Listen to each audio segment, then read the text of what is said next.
e vocês viram o post que a gente fez com o título Discípulos, e a gente colocou uma imagem do The Chosen, que provavelmente também você já deve ter assistido algum capítulo. E, por favor, se Jesus tem uma cara, para mim é a cara daquele cara, porque o cara exala compaixão no olhar daquele cara. É impressionante, assim. É exatamente não que se eu pudesse desenhar, eu tinha imaginado aquele cara, mas olhar para ele e ler o Jesus que eu leio, para mim é a foto daquele cara, porque o sorriso, o jeito dele olhar, ele é um ótimo ator. Ele interpreta, ele traz realmente vida para essa palavra. Eu tenho certeza que o Espírito Santo habita nele, para ele poder trazer com tanta vida o jeito que ele faz. E é tão impressionante quando tu consegue andar numa linha que é tão tênue, mas que é tão maravilhosa, de que tu não separa mais aquilo que é o espiritual ou o carnal, o cotidiano do espiritual. Porque eu venho de uma geração onde eu fui ensinado em que era tipo assim: a gente entrava na igreja e colocava uma carapuça, tipo um pijamão, aqueles que fecha de feixe, que vai até a cabeça assim, e aqui nós era o santarrão. E daí chegava na porta, todo mundo tirava a roupa, e agora lá fora a gente vive de qualquer jeito. E depois, no outro dia da semana, a gente botava a carapuça de novo, vinha aqui, levantava as mãos e adorava. E é verdade, né, Marlene? A gente passou muito tempo ensinado desse jeito. Eu fui assim, pelo menos, ensinado. E durante muito tempo da minha vida vivi desse jeito. Tipo, existia o espiritual, o templo aqui, e que aqui Deus habitava, mas quando eu saía, Deus ficava, e eu saía sozinho, a Deus dará. Mas graças a Deus, a tua geração já foi ensinada totalmente diferente.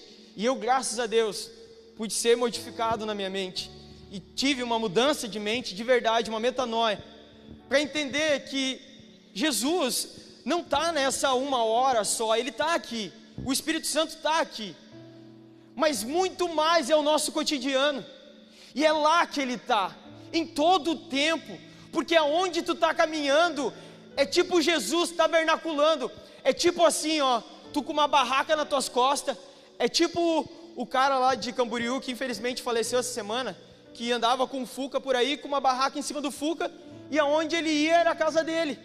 Jesus é isso, aonde tu andou, é como se tu tivesse a barraca nas costas e está carregando Jesus contigo. Foi na farmácia, foi na padaria, aonde tu foi, Jesus está ali. Mas eu percebo que ainda há vários resquícios em que nós ainda não entendemos que nós somos discípulos de Jesus 100%, 24 horas, o tempo todo, quando está todo mundo vendo e quando não está ninguém te olhando.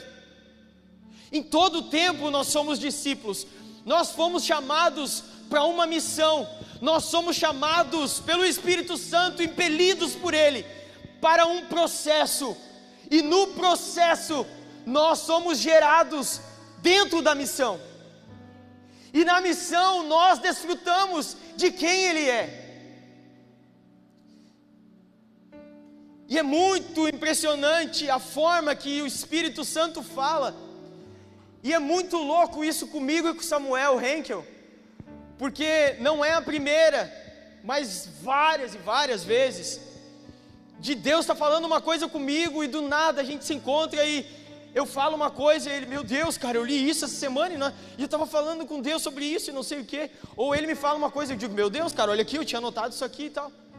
E essa semana ele me manda o post que o Kaique fez para o culto dos adolescentes, e pasmem vocês ou não, mas o post era o mesmo post que o William fez para o culto de jovens, o mesmo, só o Kaique deu um estilo e o William deu outro estilo, mas é a mesma imagem do The Chosen, porque eu acho que aquela imagem é exatamente a imagem do que Jesus espera de um discípulo, abraçado nele, sorrindo, extasiado em alegria, porque encontramos aquele que nos guia, porque agora já não somos mais sozinhos, porque agora nós sabemos para onde olhar, nós sabemos quem seguir, nós sabemos aonde nós vamos parar.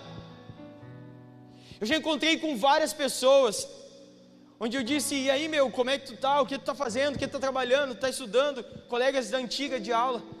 Cara, eu tô a Deus dará. Tipo, tô a Deus dará, eu não sei amanhã. Nós também não sabemos a nossa vida do cotidiano, que pode acontecer, porque pertence a Deus. Mas nós sabemos aonde Deus nos dará. Eternidade é onde nós vamos parar. E eu quero ler um texto com vocês, que está em Marcos, capítulo 1, versículo 14. Se alguém quiser me dar um copo de água, eu vou ficar trifaceiro.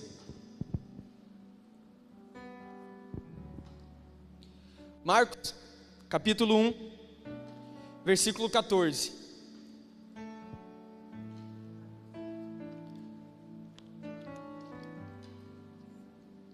Diz assim: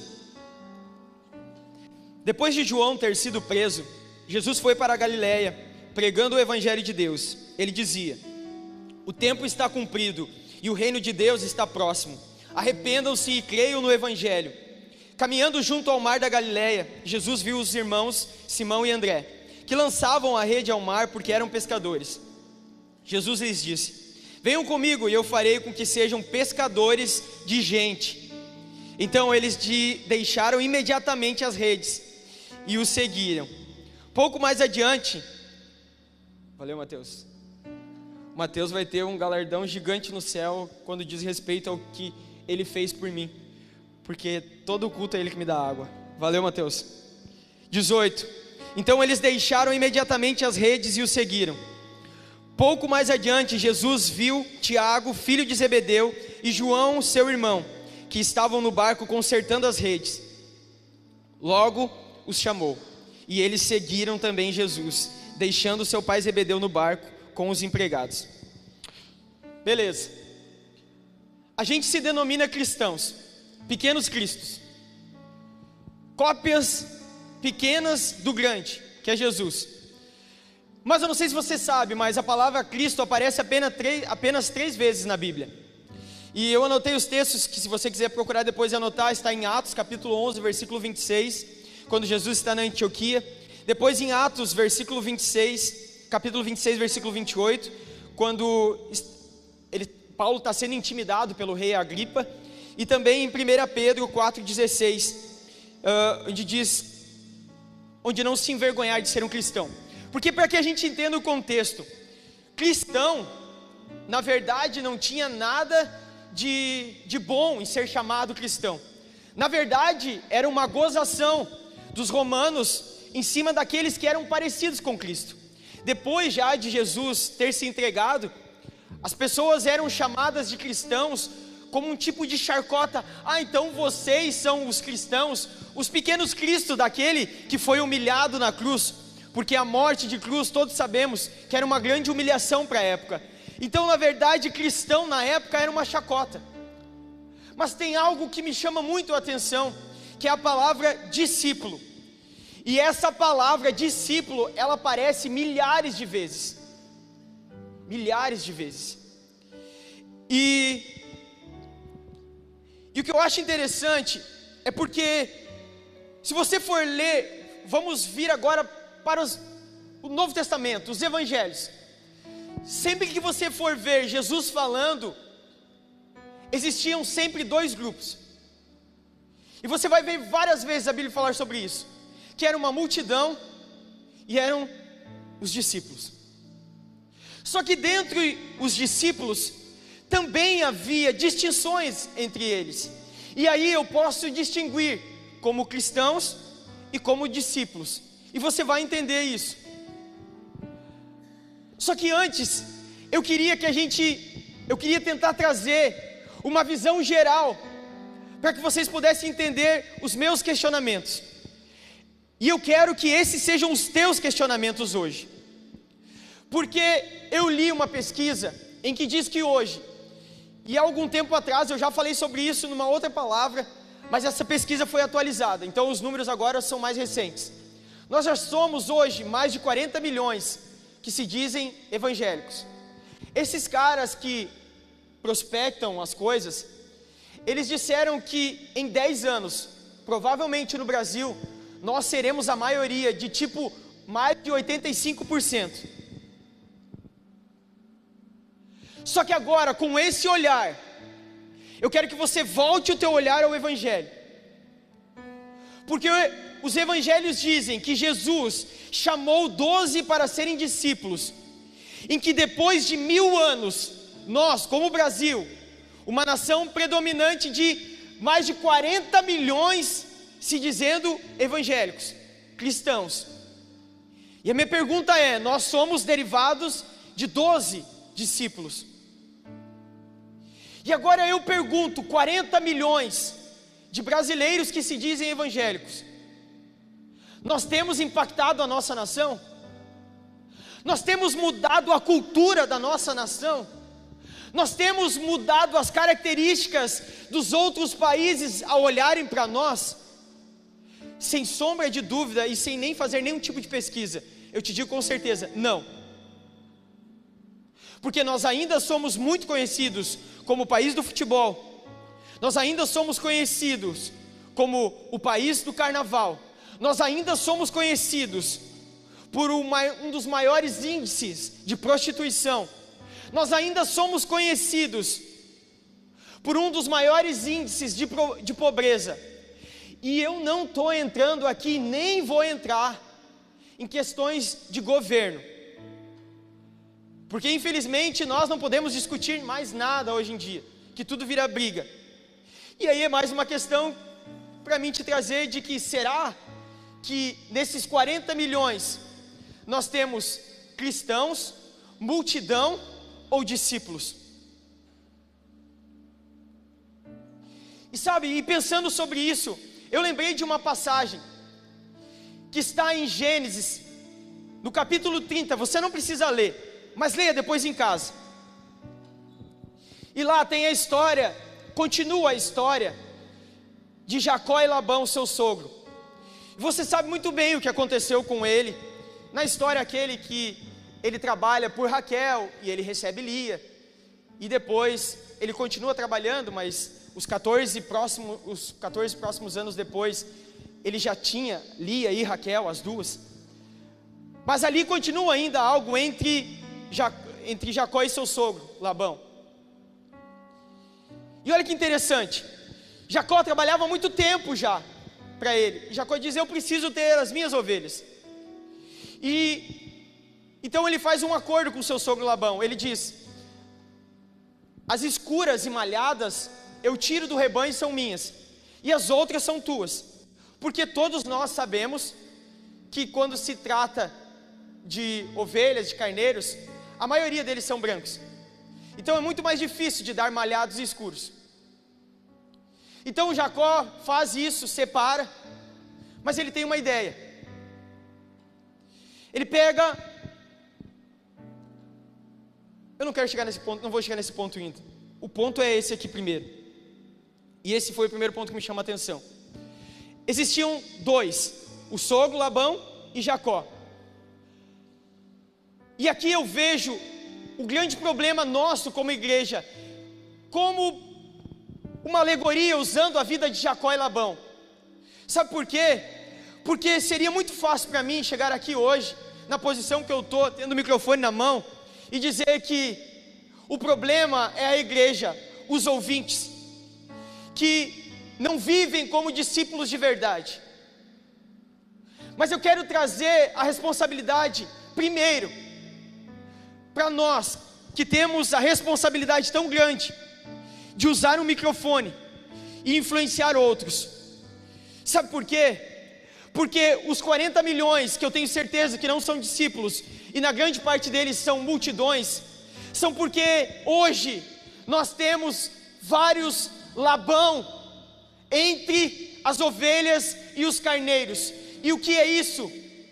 Homens e mulheres que têm se usado da posição de ter um microfone, para ao invés de pegar ovelhas, carneiros, e moldá-los como discípulos, usado posições como essa, ou nomes de igreja, para simplesmente colocar um palco para se envaidecer, para ter conquistas financeiras, para ter grandes templos, para ser conhecido, para colocar as suas famílias numa boa posição financeira. E por termos homens como Labão, que tem simplesmente o seu próprio interesse, nós temos uma nação onde a maior parte não são discípulos, mas sim multidão. Por não termos, na maioria daqueles que ocupam essa posição, de ter microfone, homens como Jacó, que tinham um relacionamento com Deus. Porque sim, Jacó durante algum tempo foi enganador, mas depois o nome dele se transforma em Israel. Porque ele diz em um encontro no deserto: eu vi uma escada posta no céu, onde os anjos subiam e desciam, e agora eu posso dizer que te conheço não mais só de ouvir falar, mas agora de contigo andar. E esta é a visão de um discípulo, de conhecer Jesus, não por alguém que usa o microfone, como a posição que eu tenho hoje aqui, mas por alguém que conhece Jesus, de com Ele andar. E essa era a grande diferença de Jacó e Labão. E nessa passagem você vai ver que Jacó, com certeza inspirado por Deus, ele pega uma vara, e essa vara ele descasca ela, e ele coloca no lugar onde as ovelhas vinham tomar água. E ele entende, inspirado por Deus, que cada vez que as branquinhas olhassem e fossem reproduzir, elas reproduziriam malhadas, simplesmente pelo fato de olhar para aquelas varas. E é o que acontece. Mas agora paramos aqui nessa história, e depois eu volto, porque eu quero entrar naquilo que eu desejo que fique impregnado na tua mente hoje: o que é ser um discípulo de verdade, e se distanciar de ser conhecido como parte da multidão, mas um discípulo de Cristo. E o primeiro requisito para um discípulo, eu entendo, é como eu e você chegamos aqui hoje. E essa é a pergunta que eu faço para ti e para mim agora, porque isso vai nos diferenciar a sermos chamados discípulos ou multidão. É você perguntar para si mesmo, e eu me perguntar: por que estamos aqui hoje? Pelo que Ele pode nos dar? Por aquilo que esperamos encontrar nele? Pela solução de algum problema em que ninguém mais pôde solucionar, e agora eu me achego, porque Ele é minha última alternativa, para que Ele possa resolver o meu problema? Por que estamos aqui hoje? Porque nos sentimos partes realmente de uma família que precisa e que foi incumbida mudar a sociedade a qual vive, mudar a cultura, os padrões, os conceitos, mudar a visão das pessoas de certo e errado. Por que eu e você estamos aqui hoje? Essa é a minha pergunta. Pergunte-se: por que você está aqui hoje? Por que você veio hoje aqui? De repente alguns cansados, de repente alguns direto do trabalho. Por que estamos aqui? O que nos motivou a vir para esse ambiente? E eu posso te trazer uma resposta de algo que tem sido muito pregado nos nossos dias, e que eu acredito que é o nosso grande problema, e que os nossos olhos estão muitas vezes tapados para isso. Porque qual é o grande slogan da sociedade hoje? Siga o seu coração, seja feliz. Em qualquer novela, em qualquer filme, em qualquer seriado, em algum momento você vai ver alguém dizendo, e nós não nos percebemos, mas na maioria das vezes, nós estamos torcendo pelo bandido. Nós estamos torcendo para que a família seja destituída, para que aquela moça ou aquele rapaz seja feliz naquele relacionamento. Porque nós somos os coitadinhos que precisamos ser felizes. Afinal de contas, estamos seguindo o nosso coração. E eu quero te dizer o que a palavra de Deus diz sobre o coração do homem.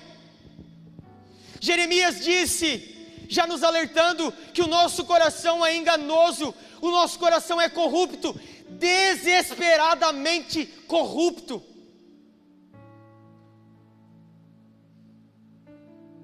Sabe, Romanos capítulo 1, se eu não me engano, a partir do versículo 14, você vai ver Paulo falando algumas coisas. E Paulo diz algumas coisas sobre aqueles que se perverteram. E Paulo vai terminar dizendo assim: Deus os entregou à sua própria concupiscência. E sabe qual que era a concupiscência que Deus entregou àqueles homens que se corromperam? Paulo vai deixar lá grifado: aos desejos do seu próprio coração. Sabe o que seria o caos do mundo? É se o Senhor olhasse para nós como seus filhos e olhasse para o desejo dos nossos corações e dissesse: vai. Mas o que a minha Bíblia e a tua Bíblia diz é que Jesus quer olhar para o desejo do nosso coração corrupto e dizer: não. Não, porque o teu coração te engana, porque o teu coração não te deixa ser meu discípulo, porque o teu coração te faz ser multidão. E eu te quero como um discípulo. Amém? Vocês estão aqui ainda? Estão entendendo o que eu estou falando? Amém? O Senhor nos chamou para ser discípulos, não seguir os nossos corações, porque ele é corrupto e desesperadamente corrupto. E sabe, eu anotei algo que há um tempo atrás, procurando sobre discípulo e discipulado, quando eu comecei um pequeno grupo com alguns guris, e alguns deles eu escolhi, e alguns deles me escolheram, e nós começamos a andar junto. E a grande beleza disso é que nós começamos a ser moldados. E aí eu volto contigo para a passagem lá de Gênesis capítulo 30, de quando Jacó pega as varas. E eu hoje parei no mato e peguei umas varas. Na minha cidade é época de cortar as árvores, então tinha muitas árvores jogadas. E eu peguei o facão do meu pai, me respeita. Peguei o facão e cortei lá um galho. E eu comecei a perceber algumas coisas. Uma vara, ela enverga muito e não quebra. Uma vara geralmente ela é verde, mas ela é verde por fora. E quando você começa a descascar ela, você começa a perceber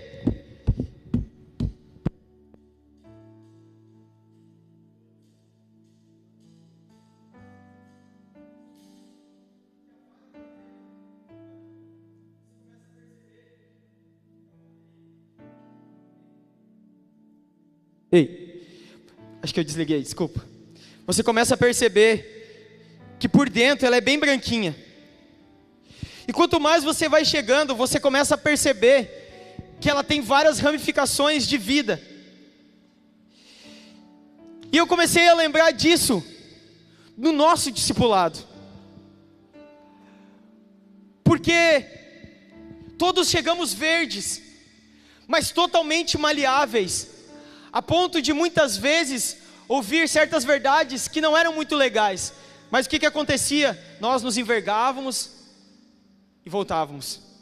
Mas cada vez que nós nos envergávamos, e você pode notar isso se você pegar uma vara, cada vez que você enverga um pouco a vara, a casca dela começa a se soltar. Cada vez que você envergar uma vara verde, a casca começa a se soltar. E se você fizer repetidas vezes essa envergadura nela, no mesmo lugar, você vai perceber que a casca morre. E que se você passar o dedo, a casca cai. Jesus nos chamou para ser discípulos verdes, muitos e muitas vezes com várias cascas, porque cada um tem uma trajetória de vida, cada um tem dificuldades, dores, sofrimentos, traumas diferentes. E quando você começa a caminhar e ver a forma que as pessoas se envergam diante de certas coisas, você começa a perceber onde estão as grandes dores de cada um. Só que você começa a perceber que cada vez que a vara é envergada, a casca começa a dar de si, e isso é glorioso, porque a casca começa a se soltar sozinha. E aqui nós trazemos à luz o que a palavra diz, que pelo ouvir e o ouvir da sua palavra, nós somos transformados e transformadas, à medida de um varão, a estatura dele, ao que ele espera de nós. E sabe, todas as vezes, na maioria delas, e eu falei que são milhares, que aparece a palavra discípulos, a palavra original no hebraico é talmid, ou talmidim. E se você for pegar na cultura, a cultura dos judeus era aquele que come a poeira dos pés do seu amado, do seu rabi, do seu mestre. Aquele que come a poeira, por que poeira? Porque na época não existia asfalto, andava-se com sandálias, e à medida que caminhava-se andava muita poeira. Mas é preciso que nós entendamos o contexto de ser um talmidim. Por quê? Porque talmidim eram os meninos. Então, a partir dos 6 anos, os meninos entravam na escola e ficavam até os 10 anos, que seria, eles chamavam de o primeiro ano, que na verdade eram 4. E eles estudavam ali. E olha só, eu tenho uma Torá, que são os 5 primeiros livros, tá? São os 5 primeiros livros da Bíblia. Ela não é tão grande, considera a metade, porque a minha está em português, em hebraico. Mas, imagine você, que dos 6 aos 10 anos, todos os meninos tinham um livro totalmente decorado. Dos 6 aos 10 anos, os meninos tinham os 5 primeiros livros da Bíblia, totalmente decorados. Depois, aqueles que saíam bem, entre esses, dos 4 primeiros anos de estudo, passavam para o secundário, que eles chamavam. E eles estudavam dos 10 aos 14. E aí era um pouco mais puxado.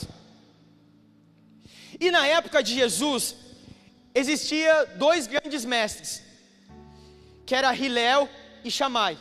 Tanto que se você for voltar, lá quando a Bíblia fala sobre Paulo, Paulo diz assim, que ele foi criado aos pés de Gamaliel, neto de Hilel, um dos 2 rabinos da época. E aqueles meninos que eram o top dos top, os nerds dos nossos dias, aqueles que nós olhamos e dizemos assim, nossa, o cara é tão inteligente, o bicho vai trabalhar na NASA, porque o bicho tem que trabalhar na NASA, tão inteligente que é. Esses aí, só esses, os top dos top, os cabeção, os mais inteligentes, eles aí sim eram escolhidos, dos 14 aos 18 anos, para se transformar num talmidim, que era comer a poeira, então, desses rabi. E olha só, o nosso mestre Jesus, ele não foi escolhido. E sabe por que nós podemos chegar à conclusão disso? Porque no secundário, que era dos 10 aos 14 anos, se não passasse, o menino ia aprender a profissão do pai. E nós sabemos que Jesus era um carpinteiro. Então Jesus não chamou a atenção dos mestres da época.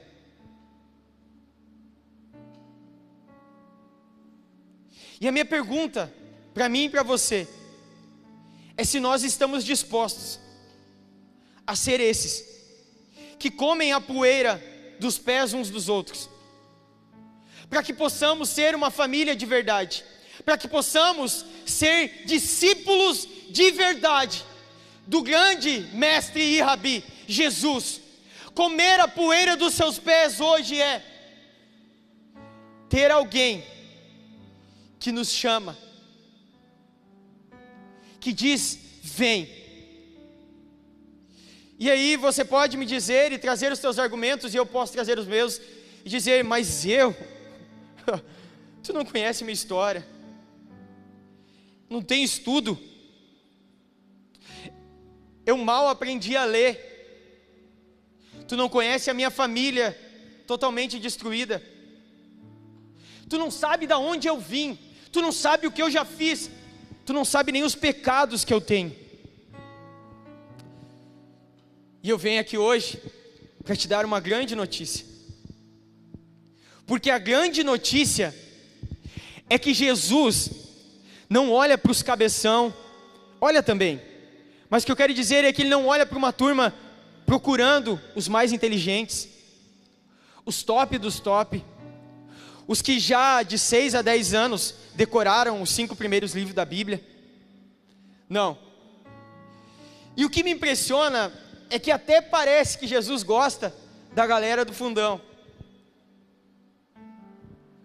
porque Jesus gosta de gente doida varrida. E é impressionante como Jesus gosta de fazer ser aquele que ninguém dá nada. Como Jesus gosta de pegar um improvável e dizer, é Ele que eu vou fazer. Como Jesus gosta de dar tapa na cara da sociedade.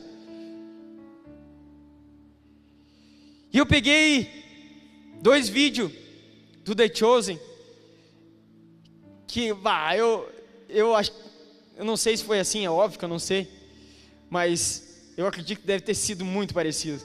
A forma que Jesus chamou Pedro e a forma que Jesus chamou Mateus.